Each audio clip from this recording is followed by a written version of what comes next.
Welcome, everyone, to episode 88 of Apron Podcast with Chia Boys. I'm your host, Michael Respass. With me, as always, is your doctor-recommended dose of nerdiness, Carlos Rodriguez, a.k.a. Your Nerd Day. Yes, that was my second take. And before I ask you how you're doing, Carlos, I wanted to quickly go over our very unannounced hiatus. I had a death in the family.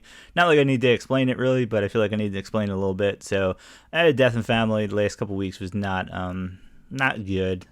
It was my stepfather passed, so it just was a lot of stuff going on. So we just didn't match up on times. I needed a lot of time to myself, but things are going better now, thankfully. Some time has passed and we're back at it, and hopefully get a couple episodes in this week to make up for it.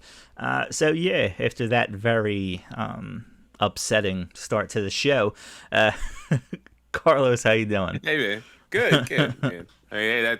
Listen, sometimes life is gonna kick us when we're down. Right now my wife's got COVID.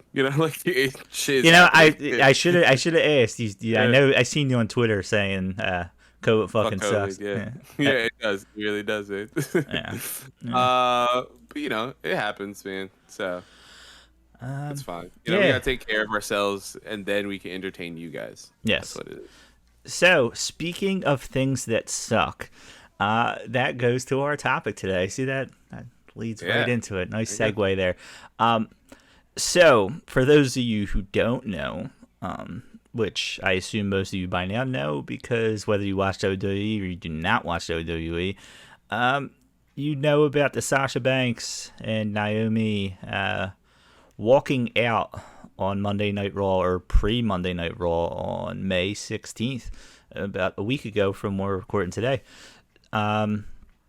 So I'm going to run down the story before we get fully into it real quick. For those of you who don't know, or maybe need a refresher, I'm going to run down it as quickly as I possibly can, and then we will get into this, because there is a lot to it. A lot that came out in the first couple of days. A lot has happened since.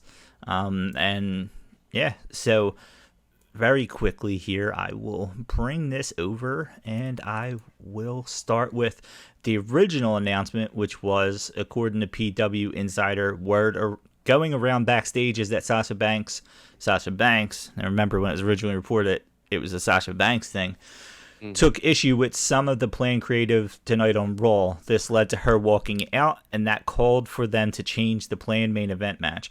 Naomi, her WWE Women's Tag Team Championship partner, left with Banks. Now, that's how it was originally talked about. This was Sasha Banks being Sasha Banks, and Naomi just was following her partner. It is reported that Sasha Banks had a meeting with Vince McMahon, and the belief is that McMahon decided to change things from how they were set in that meeting. It was Banks' decision to leave the television taping on her own. So that's what kind of the original report before we knew what was going on. So then I will lead on to, I want to say, a good couple of hours later, probably post-Raw, WWE released a statement. And it says...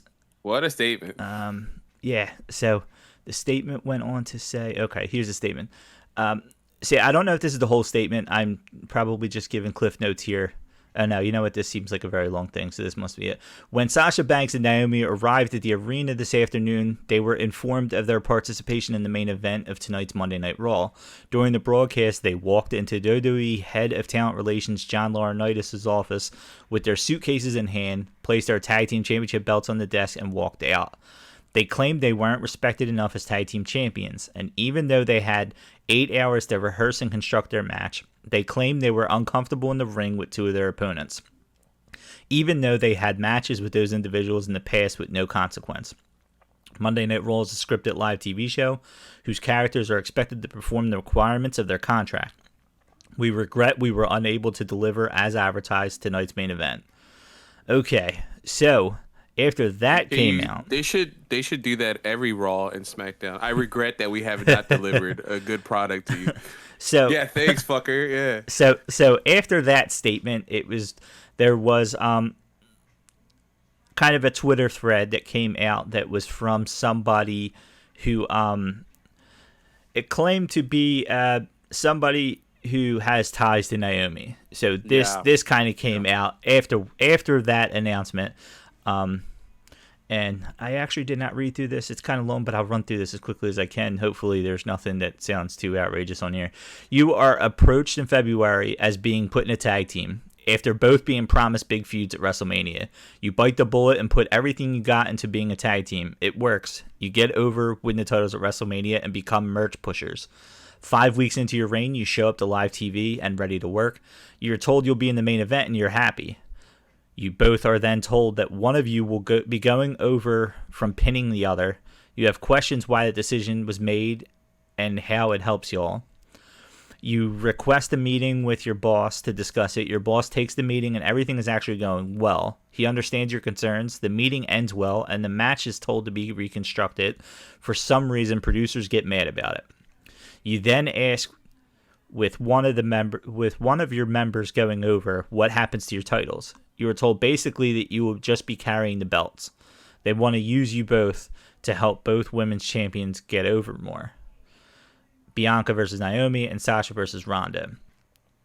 Neither one of you will win the solo titles, and you won't defend your tag titles until Money in the Bank. You ask for another meeting with your boss, but this time you're being called spoiled. A producer walks away screaming. He comes back and tells you both to fix your attitudes.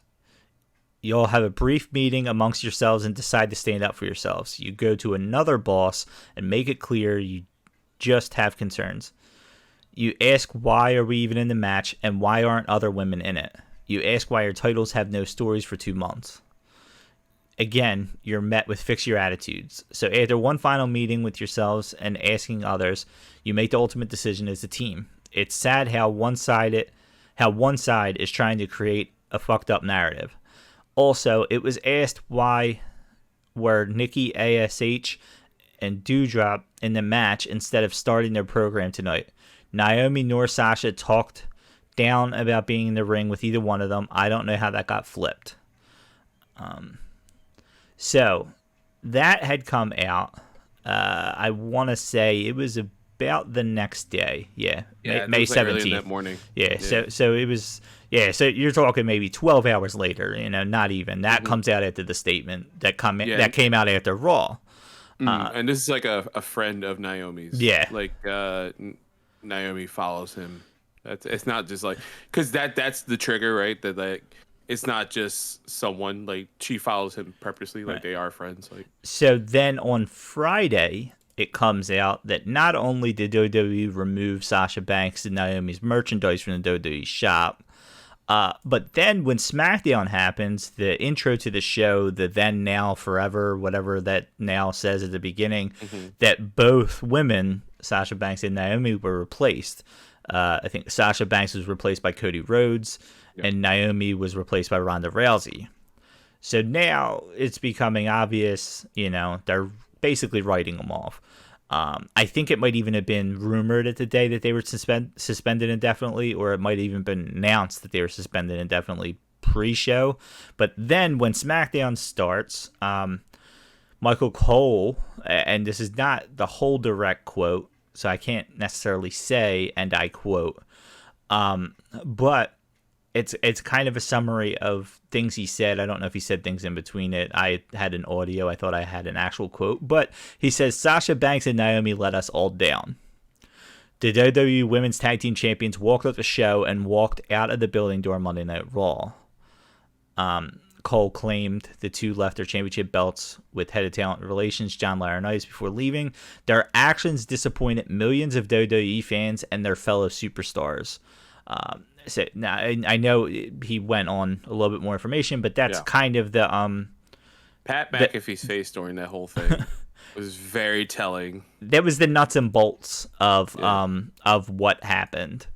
So because Cole and Corey had a thing too when they restructured the match on Raw. I know we don't have that here, but Corey has a line during. I remember hearing. I was like, oh, what the like it's jarring to hear at first. You're like, oh, what the fuck, Corey? And then you remember, like, Vince is in his fucking ear. Like, and Carmella said it straight up. I think she's deleted the tweet since, but it was like Monday. I'm trying to think exactly how it went down, but it was like he had some quote where like they disappointed us. They're ungrateful. All this other like just shit on both of them real bad. And a lot of people were coming at him, and I was like, at first, because it sounds horrible. And then you stop. It's along the lines of Cole's, but just very brief. And then you come to realize you're like, wait, nah, there's no way that's not Corey, dude. Like, that's 100% Vince in his ear. Corey's the bad guy right there, Or maybe Corey doesn't mind. He's like, yeah, fuck it, tell me what to say. I fucked them, Like he could, Yeah, I mean, it could be a Triple H thing, like with Bret Hart. You're like, what do we do? Well, fuck them. Now that's what we do. Now the whole situation, and we're definitely going to get into if this was necessary, all this other stuff, especially with the two women involved. One of the things I will say, and I know there's a lot of things coming out now that the whole backstage is against them, and that has WWE trying to save their ass written all over it, feeding dirt sheets saying that not a single person agrees with them. There are people back there that agree with them. It's possible that Corey did not agree with them. There is a lot of people out there that we don't know that are of the mindset that, hey, do your job. You're affecting my job now by ruining the show. Stay here, do your job. Maybe don't, maybe voice your concerns afterwards. And the fact of the matter is, it's hard to voice your concerns after something happens that you think shouldn't happens. So it's very possible Corey agrees with them. We don't know exactly who agrees with what and who thinks what they did was justified. There's a lot of people that still hate CM Punk for what he did. And then that's my nice transition here into the next talking point before we get fully into it. Because trust me, I want to cover a lot of Naomi and Sasha Banks. There's a lot of news that cover. Yeah, I want to cover a lot of them. So I want to kind of get a lot of these little things out, so then we can focus on them and what's really been happening here, what's really behind all this. But speaking of CM Punk, who, again, for those of you who might not know, CM Punk famously walked out of WWE and away from wrestling for, 7 years, 10 years, whatever, 7 years. 7 years. And a lot of people were upset because they walked out and they felt like he should have toughed it out and tried to help from the inside, but you can only try so many times.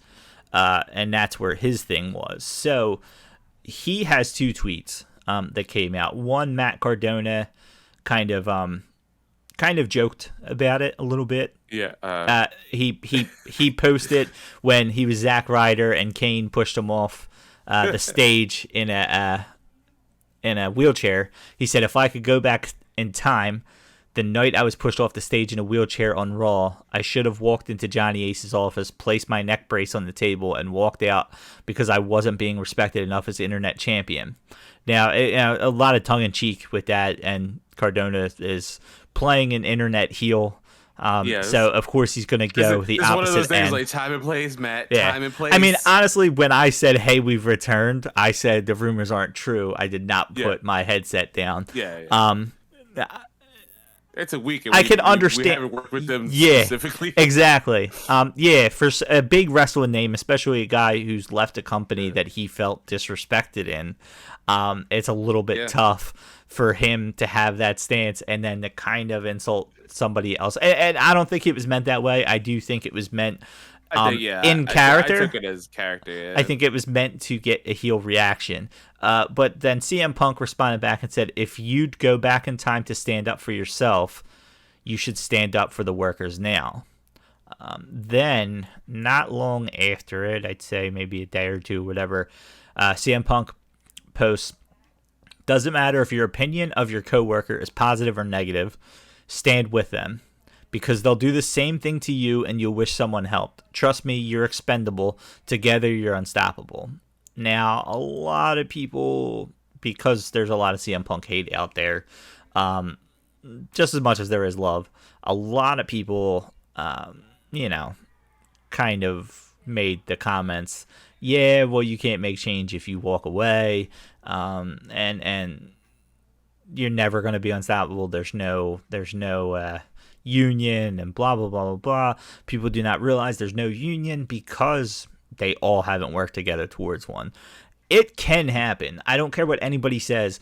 WWE is not going to fire everybody. If they had everybody willing to walk out, everybody push for a union, and I'm talking 100% participation, which you're almost never going to get in any job, in any walk. Right? So imagine if they did that shit in Philly, right?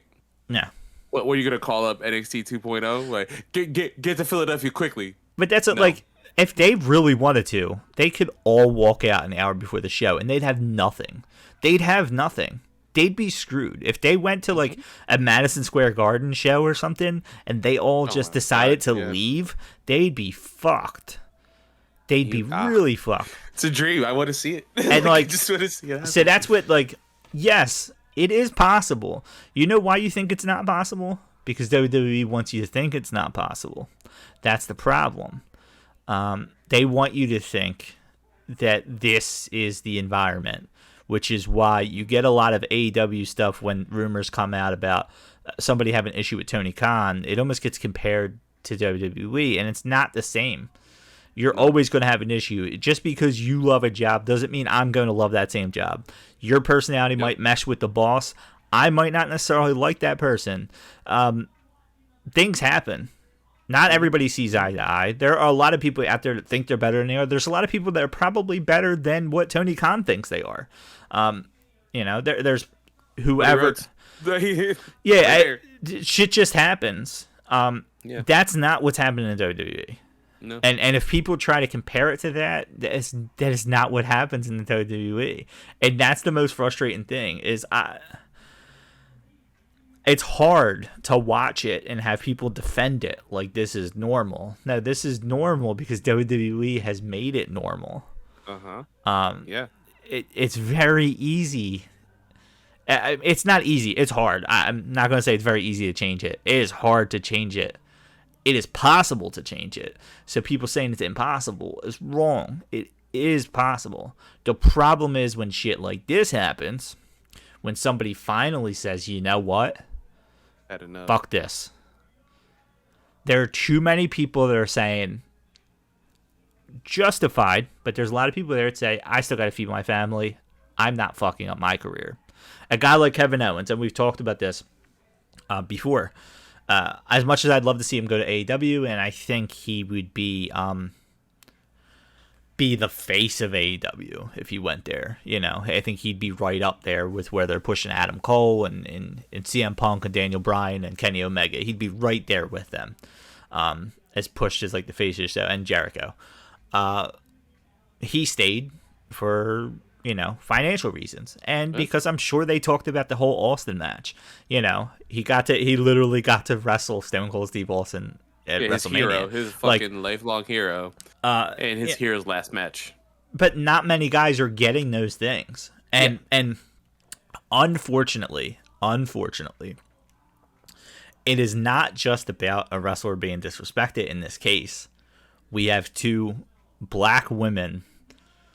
And as much as I don't want to touch it, you have to touch it because that's what this is. It's two black women that legit, me and you on episode 74, and I promoted people to go back and listen to this, and I still will, to go back. We have a conversation, me, you, and Alex Kane, the Suplex Assassin from MLW, where we talk about this. We legit talk about this, and at one point you apologized to me because you and Alex were talking about people of color, and I don't have a whole lot to touch on that.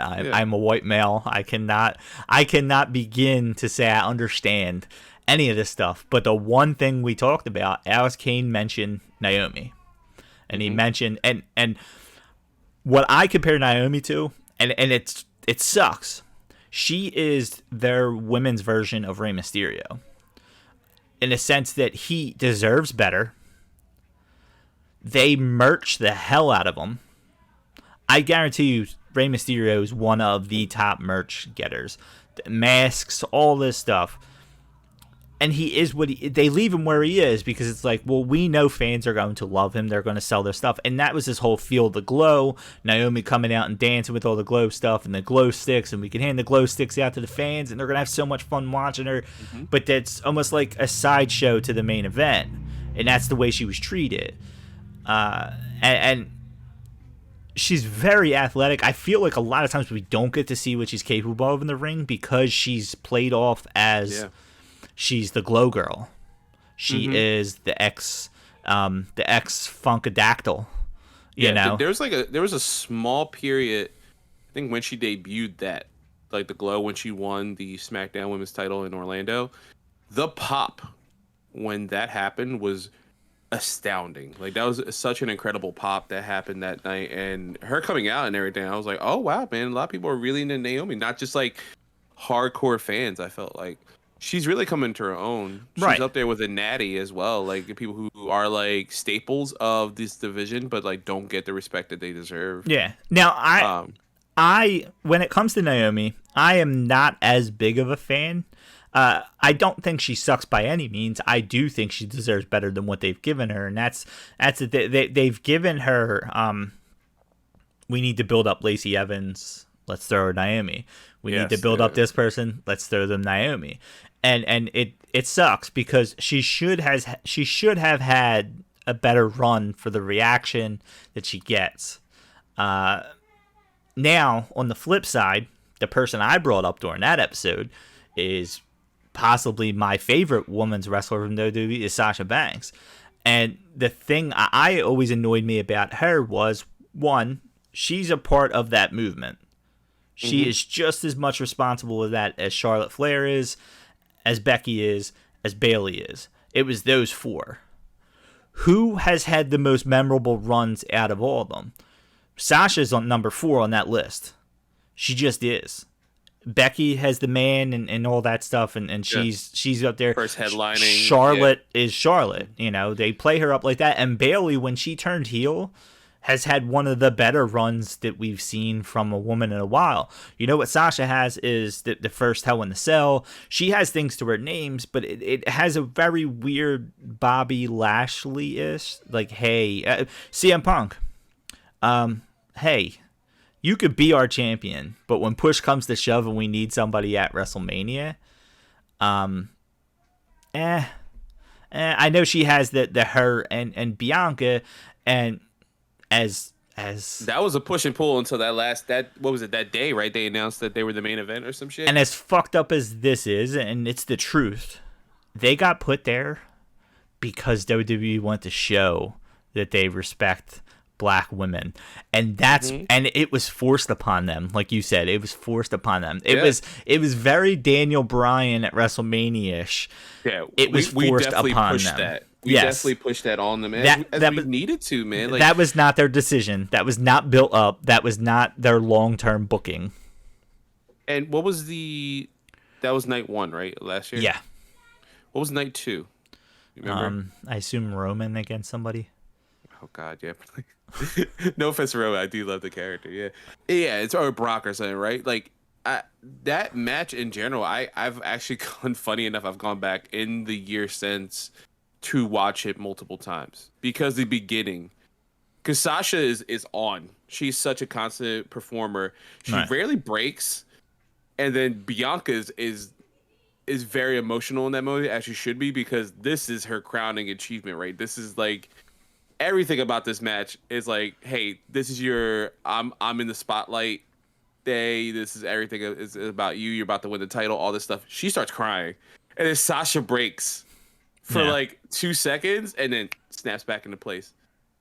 Sasha is this, and it's funny because, like, you know, Sasha and Charlotte come from the celebrity, right? You know, like Charlotte being Ric Flair's daughter, you know, one of the all-time greatest, like, world champions in professional wrestling. Sasha, the connection was played up more when she made the main roster debut, but being part family with Snoop Dogg, like, he literally just put a tweet out, I guess, them taking a photo, and it says Bloodline, and it's them two together. I was like, oh, wow, it's funny. You know, like, she is a star. Almost, I would say, if you were to pluck 2 of the 4 horsewomen out of that lineup who are going to be stars outside of wrestling, it's Becky Lynch and Sasha.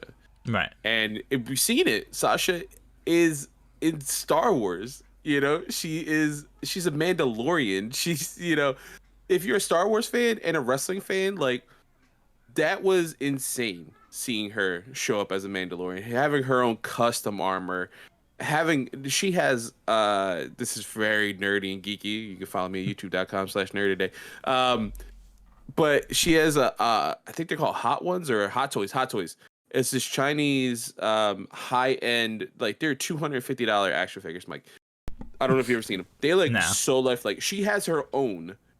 Like that company has made her own figure. She has her own like Black Series figure for Star Wars. Like she's on not just wrestling merchandise. She's not in just wrestling history. She's also now Star Wars canon. She's in the pocket of Disney, Star Wars, like Lucasfilm, and who knows, Marvel, because it's right there. Right. Becky's been rumored to be part of Marvel in the near future. Like she has this cross appeal. WWE doesn't like. She doesn't need WWE. No. WWE needs her, and they're stubborn about it.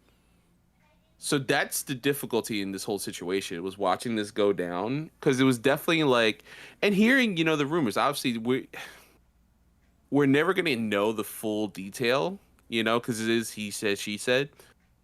But there's no way they're like, oh, we feel unsafe around Doudrop, Nikki, Becky, and Asuka. Like, right. No, all 6 of those women are the women that you look at are like, I'm not gonna get hurt. If anything were to happen, it's by accident. Something freaky happened. Right. Like nobody's gonna get hurt. Yeah. Doing this. Worst case, Sasha's gonna hurt herself, like she has in the past. But it was so frustrating to see them turn the tables. Like that first statement, like going to bed. I literally did not see any social media. I forget what I was doing Monday. I saw no social media. I saw nothing. I literally, bed's back here. I sit down, set my alarms, and my phone. And all my wife hears is me go, oh fuck. And she's like, what happened? I was like, fucking Sasha just left. She's like, what? Like Sasha and Naomi are gone. They just walked out. But like just now, like no, like fucking like an hour before the fucking recording. And I mean, we have stuff of people walking out before, and we'll get into it obviously, but it definitely is the reports that we've heard, and obviously they're loose reports. Sasha and is upset, and she should be at like thinking about how that's going to be portrayed, because she's right. Her and Naomi want to treat these belts better than WWE wants to treat these belts. Yeah. And look how many people they've lost, right? They've broken up tag teams for no damn name. They broke up the goddamn Iconics, Yeah. And that was one of their best acts. And then obviously Bayley gets her, and that storyline was going to play itself. They were going to fight each other, Bayley and Sasha. That was going to happen. But they were tag team champions and all this stuff, and it's like they don't know what to do with these titles, and we've complained about it since day one of how they use these titles. And Sasha is like, all right, cool. Like Naomi's friend said, you put us in this program, we win the titles. Now we got merch that looks like 90s rap album covers, which is awesome. I love their merch. They're selling merch. They're getting themselves over, and now they're gonna just be stepping stones for Bianca and Ronda. Like neither Bianca or Ronda deserve that. They don't. They themselves don't need stepping stones. They've already been established. Now Bianca's Raw and SmackDown champion, and she's like one of the best there. Ronda is a cross media superstar, and now the SmackDown champion. Same with her, Raw and SmackDown champion. They're both cemented in stone now. They could have natural programs like built up, or it could be like the '80s, be like, hey man, this is wrestle this random person. Why?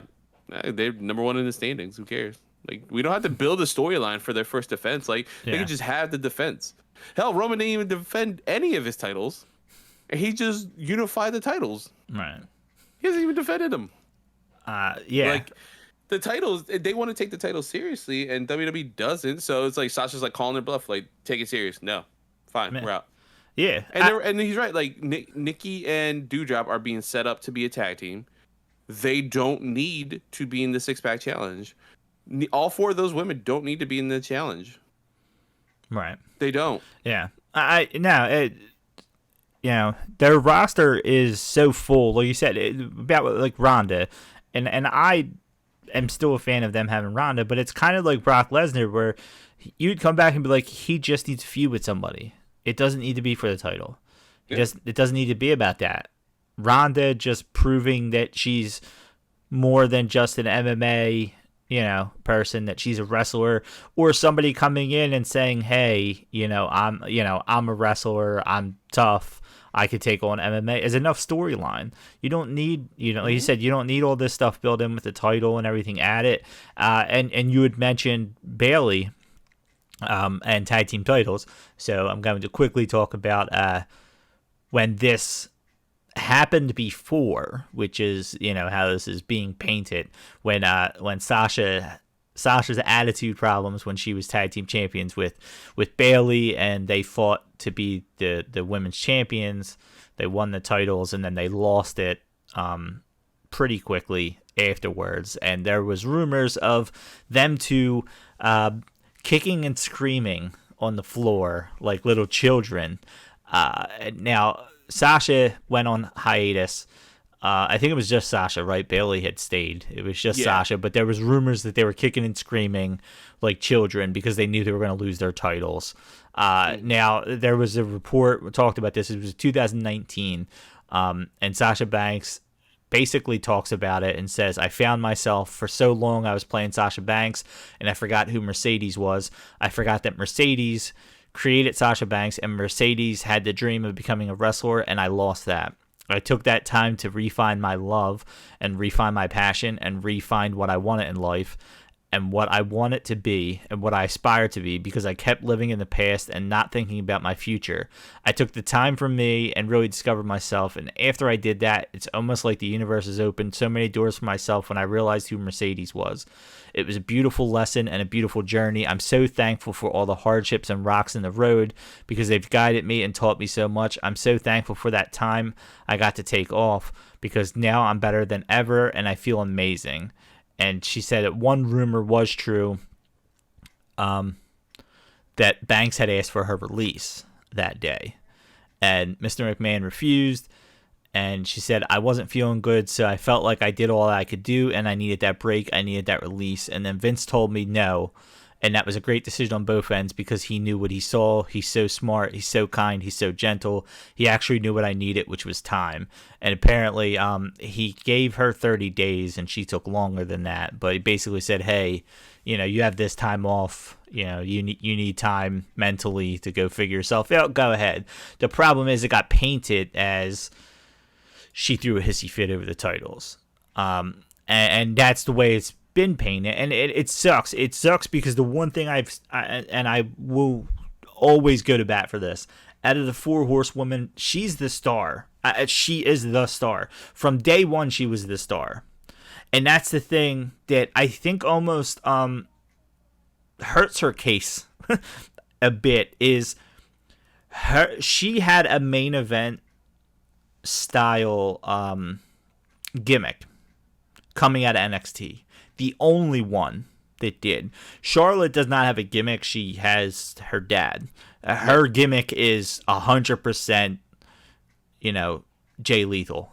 Like she's 100% just took everything from her dad. It's the female version of Ric Flair. She has not had to do a damn thing with gimmick wise.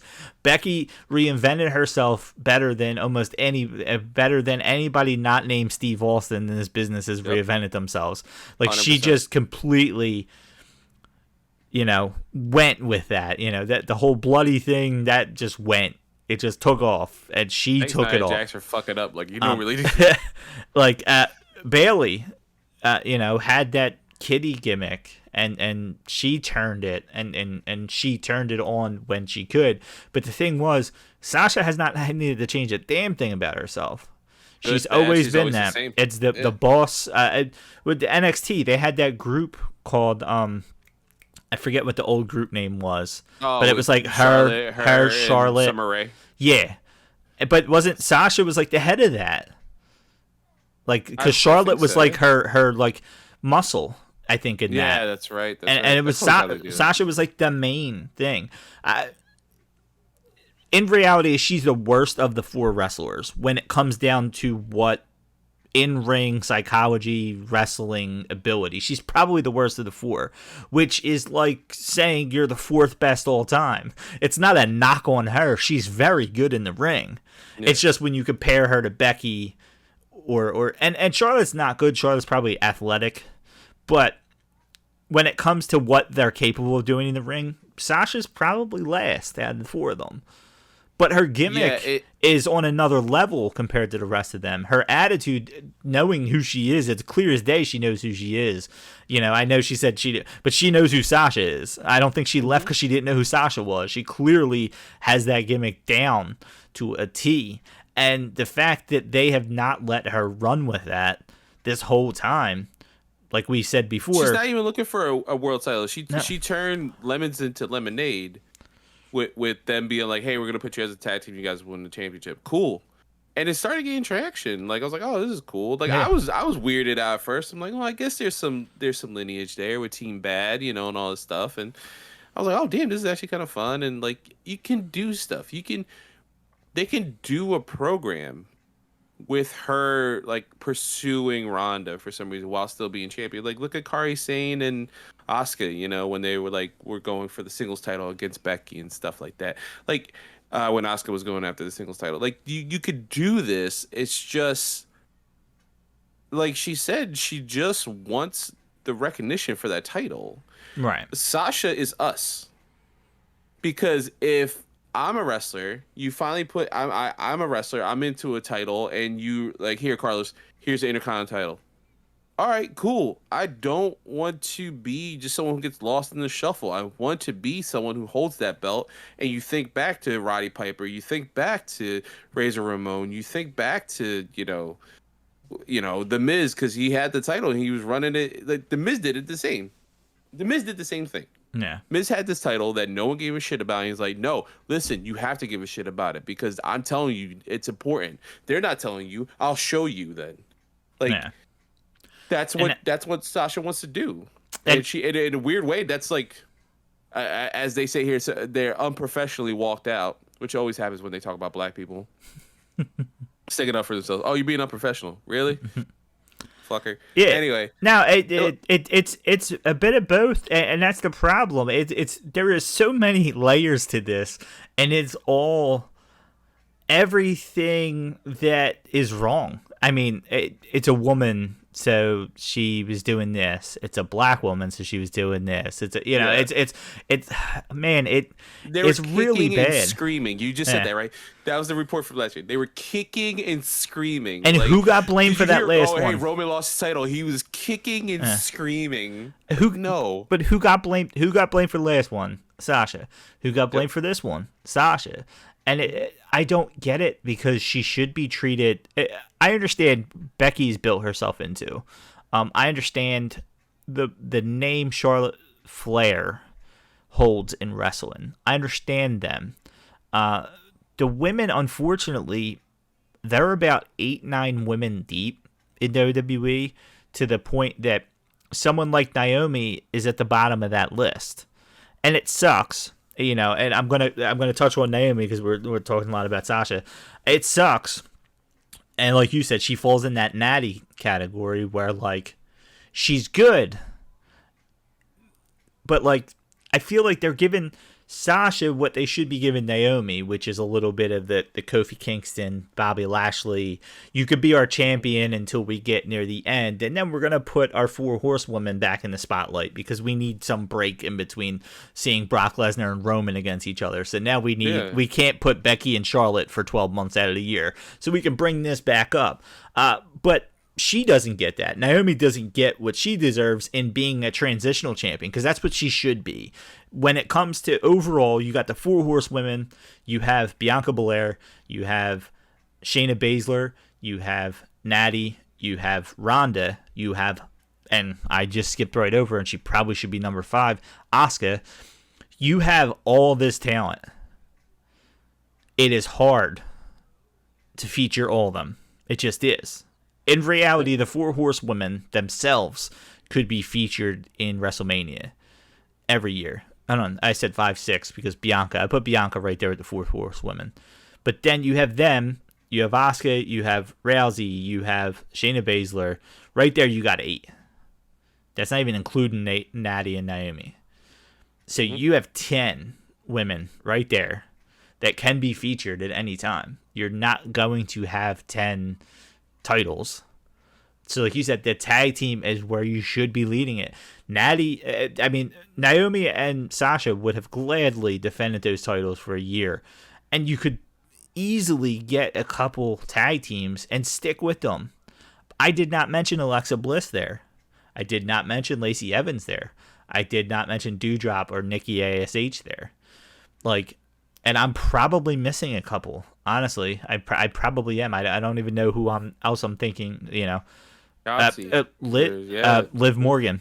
Liv Morgan, Rhea Ripley. Completely forgot about her. But that's how deep they are. And that's the problem when you don't treat the tag team titles, because they've never treated the women's tag team titles correctly. You need to treat them correctly. You can have long-term tag teams in women's division. You don't have to split them up. It is possible to make Natty and whoever a long-term tag team and have one of them go for the title while they're still a tag team. It is possible. You don't have to break them up. It's the one time. Just look at Impact.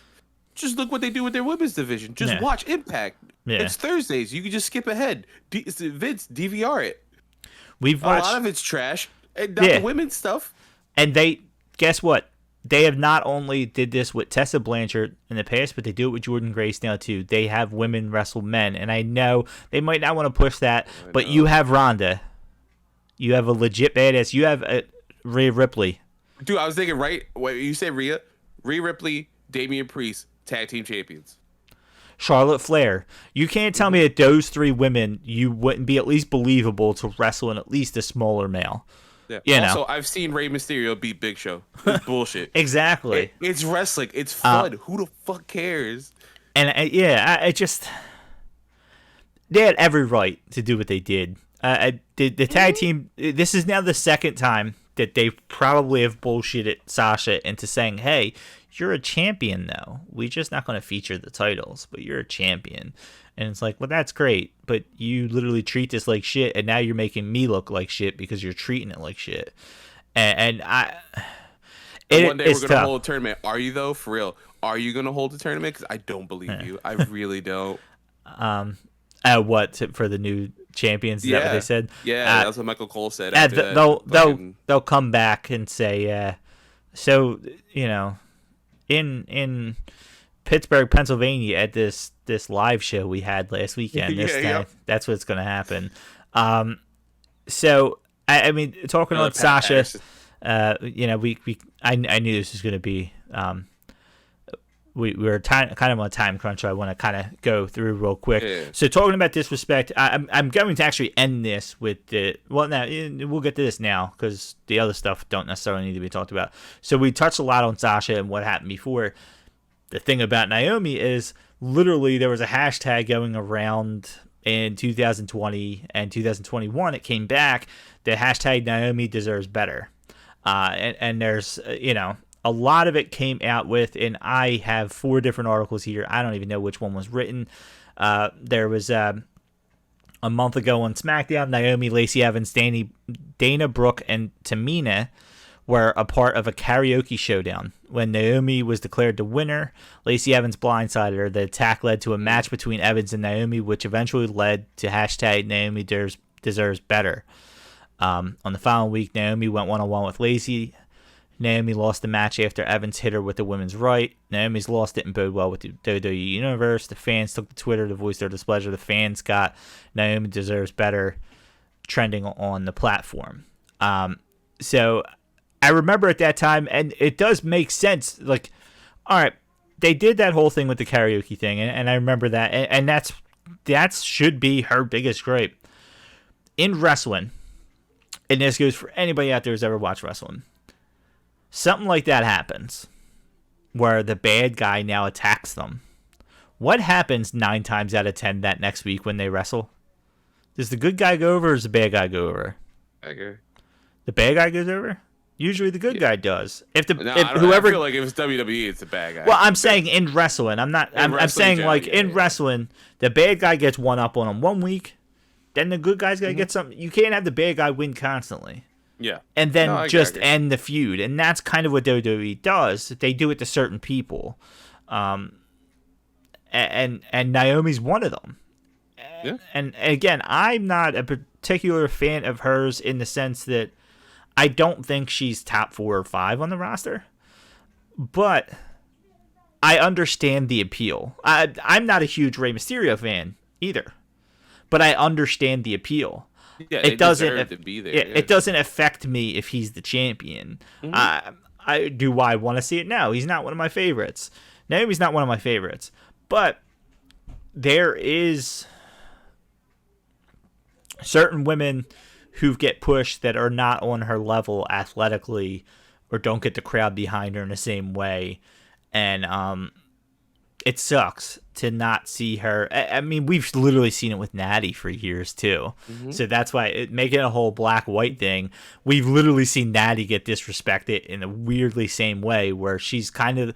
Natty's the workhorse wrestler. Naomi's the athletic, could probably do way more. She kind of gets the Kofi Kingston treatment where it's like, I know you're talented, but just show off your athleticism.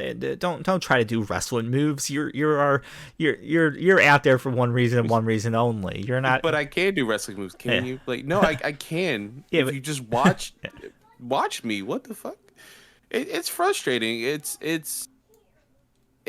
seemed like Naomi's not one of my favorites, and that's no disrespect. But I love watching her on screen. I don't complain about her. I complain about her. I agree that she deserves better because her place on the card should be on a higher standing. Like it's not to we did the comparing AEW to WWE, but I mean Serena Deeb's going for the women's championship. That's someone who got overlooked in WWE, back in the day, and now she's in AEW and she's getting a little more respect. I don't expect her to win Sunday, but still, I mean, we'll talk about predictions later this week. Yeah. But I don't expect her to win, but still, she's getting much deserved respect, and that's the thing. I want respect. You talk about Kofi. That's a perfect example, man. For the longest time, Kofi was that guy that was not getting respect, right? He had that feud that started with Randy. There was one little mistake, and then it looked like he got buried, and then he was buried for all intents and purposes for like years. And it's like, wow, I really like this guy. And then randomly, same thing. Oh, I seen Consequences Creed. I like this guy in TNA. I've seen a couple matches. He's really interesting. Oh, he's with Brodus Clay and Naomi. Look at that. And NXT with the Funkadactyls. Oh, okay. So, now he's Xavier Woods? Okay. Oh, he's not getting used properly. Okay. Here's Big E. He's the star, right? No, he's not getting used properly either. And finally, after years, 2 out of 3 of them are world champions. One wants to be IC champion. And the only way I think he's going to get it is if he keeps complaining about it on Twitter, as he should. Like, finally, he got King of the Ring. Jesus God. Like, that's the thing. Like, I just want to see... For a lot of the fans, just want to see a level of respect. And that, you heard me complaining before. One of my favorite women's wrestlers on the roster is Alexa Bliss. I literally was just complaining before we started filming. I'm like, oh my God, I just got an email from WWE Shop.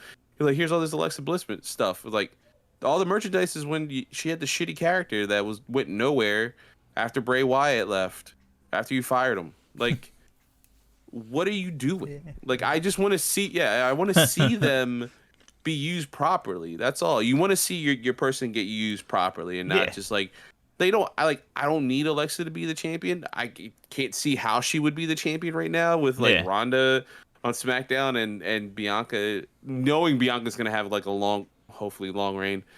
You're like, okay, I don't see where you fit in this title picture, but you could set up the tag team division again because she was tag team champions multiple times. So like, you could do it. You can set that up for her. That's a perfect showcase. Or just have her in this, like, there is no mid-card title, but maybe make a mid-card section where it's like, not everything has to be for a title either. Right. Storylines could not be for a title. Look at Kevin Owens and Sami Zayn when they restarted their feud in WWE main proper. Like, there was no title involved. They were just beating the shit out of each other. And that's I know some people's gripe with AEW, and I'm gonna make this quickly AEW thing a little bit here. Do you feel like Jungle Boy seems like a lost cause in AEW? Oh, not lately, just in general. Like when you watch him go out there, do you think he's a lost cause? He's lost on this roster right now. Yes. Right and now, he's tag team champion. Yeah. If he started winning again, would that surprise you? Yeah. It would. Like if he suddenly got into a feud with Christian and beat him, it would surprise you. Oh well, no, not in that sense. I thought we were keeping it to tag team specific. No. Him, Jungle Boy in general. In general, do you think he is a lost cause on the AEW roster? That he is where he is and he's not going to go anywhere? No. I think he's gonna. That's the difference between AEW and WWE. Naomi, you're almost watching like, come on, this is your chance, and then they pull the rug out. Jungle Boy has lost more matches than he's won over the last year or so. I mean, they show his singles record, and it's not very good. But when you watch him, you're like, he's going to be very good for them.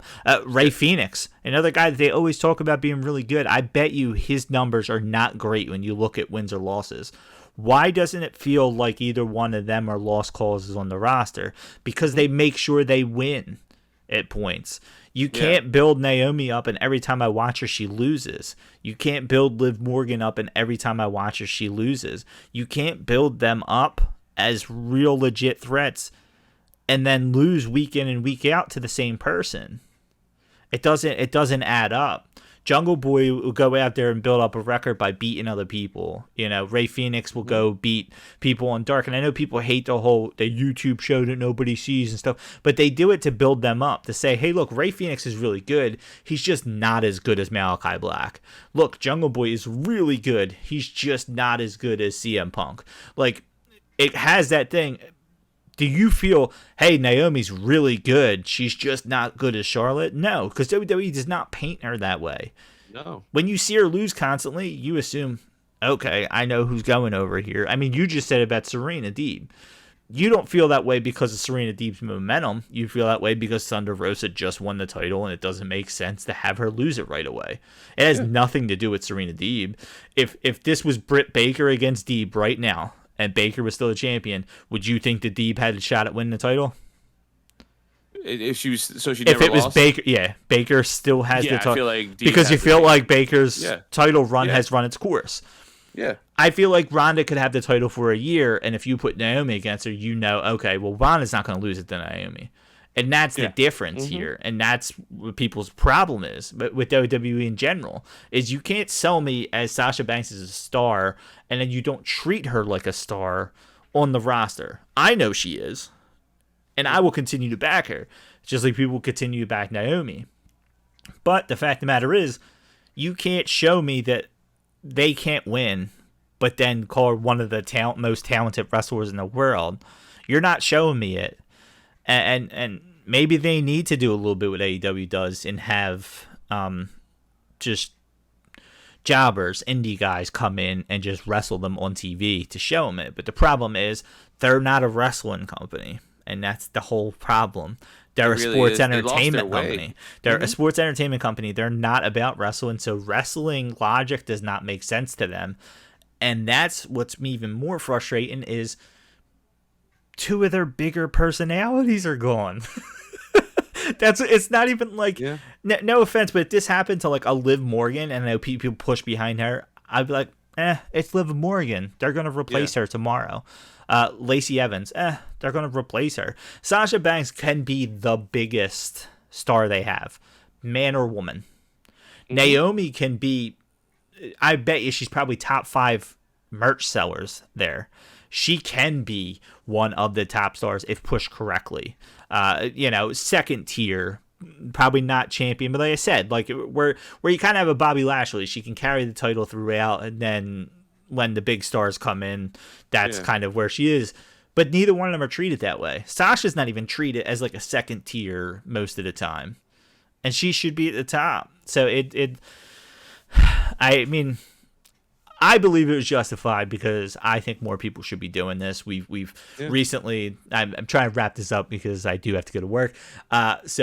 We've seen it recently. You gotta go to work. We've seen it recently with Tony Storm walking out, Jeff Hardy, the whole thing where he kind of walked out. I know they said they tried to use the excuse that he's on drugs and stuff, and that came back like he wasn't. But like, they've had this happen, and the worst part that happens about all this is Tony Storm left, right? She just up and left and said, I quit, and they let her go, right? This right here will drag on. They're suspended indefinitely. Everybody that thinks that in 90 days they're going to be gone, nope. Nope. No, because guess what? Oh, and you're waiting for their contracts to be up? They've done this before. While they're suspended, they will hold their time. Yeah, they'll freeze the contract. They are going to have to come back.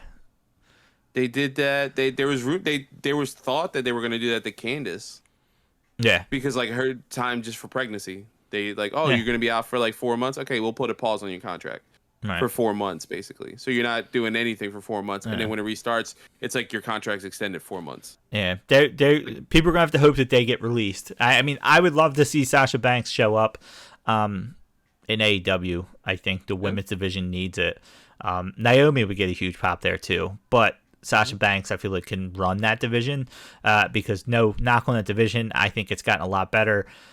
Man, the talking is hard. It's horrible. Serena Deeb is not very good on the mic. No, this past week was good. I would say that promo was good. Yeah, but it's still off. The problem is what stands out with her is Thunder Rosa's worse. And I think that's the bad thing. Fair, which is really surprising. But you know what? It's so funny that just to end the way here, the Deeb thing. Because that was a really good promo. She really is Dean Malenko. through and through, like just wholeheartedly. She's just the new Dean Malenko. And that is for all the great reasons, and the other reasons are like, you're great in the ring. Other than Jade and Britt, they don't really have talkers. Even I want to see Sasha and Jade so fucking bad. Ruby and Tony Storm. Storm, they can't talk either. It's the mic skills with the women on there, and then you got Cheetah and Riho, and there's just not many talkers on their women's side. So it sucks that this came to this. I wish there would be more people speaking on their side. Yeah, man. And it sucks that there's not. That it has to come outside the company. This. I really am. Yeah, I'm hoping. In all honesty, and this is not me speaking as an AEW fan. This is me speaking as a fan of wrestling. I don't give a shit where she goes. I hope that at least Sasha's gone. Naomi, I don't think is going to be gone because she's married to one of the Usos, and I expect that to get made up.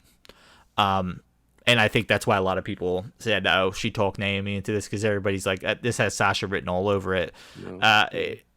I think it's because a lot of people expect Naomi to almost fall back in line. But I hope that Sasha finally takes this as like, "Hey." Like you said, I'm in Star Wars. I'm in this. I'm in this. Jon Favreau, Dave Filoni. Yeah, I don't need this. I don't need this. You gave me. I mean, she, unlike CM Punk, had her WrestleMania moment. I think she'd be perfectly fine knowing that she had that Bianca Belair main event and be happy with it. The one that we've never ever gotten was the 4 horsewomen. Main event, and then I think that one deserved to happen, and I don't think it was ever going to happen, but it deserved to. Yeah. But I think she can be content with leaving. So we stand with Sasha and Naomi. They hopefully something comes out of this. We know nothing real of change will come out of this, so I hope that if they want to be gone, they're gone soon. Then this isn't a Mustafa Ali situation. So on that note, we'll see you when we see you.